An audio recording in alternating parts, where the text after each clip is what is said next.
ഇപ്പോഴത്തെ നിന്നെ നിനക്ക് തന്നെ ഇഷ്ടമില്ലെന്നാണ്. അതിന്റെ കാരണം എന്തെന്നറിയാമോ? സ്വപ്നം കാണാൻ നീ ഇടയ്ക്ക് എവിടെയോ വെച്ച് മറന്നുപോയി.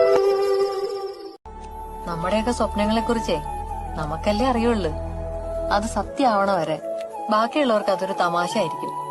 മക്കളതൊന്നും നോക്കണ്ട. ചിലര് മാത്രമേ നമ്മുടെ സ്വപ്നങ്ങൾ തിരിച്ചറിയുള്ളൂ. അതിനുവേണ്ടി നമ്മുടെ കൂടെ നിൽക്കുള്ളൂ. നമ്മൾ അവരുടെ അടുത്ത് കൂട്ടുകൂടണം. അപ്പൊ അവർക്കൊപ്പം നമ്മളും വളരും, നമ്മുടെ സ്വപ്നങ്ങളും വളരും. നമ്മള് കൽപ്പന ചൗളയ്ക്കും സുനിത വില്യംസിനും ഒക്കെ കൈയടിക്കും. പക്ഷെ നടുറോട്ടിൽ കൂടെ സ്കൂട്ടർ ഓടിച്ചു പോകുന്നൊരു ചേച്ചിയെ നമ്മൾ ചീത്തയും വിളിക്കും. മനസ്സിലായില്ലേ? അതാണ് മനോഭാവം.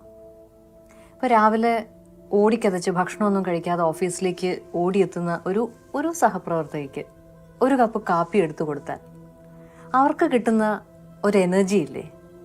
അതേപോലെ സുഖമില്ലാത്ത കുഞ്ഞ് കരയുന്നു, വീട്ടിൽ ഒറ്റയ്ക്കാണ്, എത്താൻ ഇത്തിരി വൈകും എന്ന് വിളിച്ചു പറയുന്ന ഒരാളോട് സാരമില്ല, ഇന്ന് നിങ്ങൾ അവധി എടുത്തോളൂ എന്ന് പറയാൻ തയ്യാറായിട്ടുള്ള എത്ര പേരുണ്ട്? എല്ലാ ദിവസവും, അതായത് എല്ലാ വർഷവും വനിതാ ദിനം ആഘോഷിച്ചത് കൊണ്ട് മാത്രം കാര്യമില്ല. ജെൻഡറിനൊക്കെ അപ്പുറം മനുഷ്യരെ ചേർത്ത് പിടിക്കുമ്പോഴാണ് എല്ലാ ദിവസവും മനോഹരമാണ്.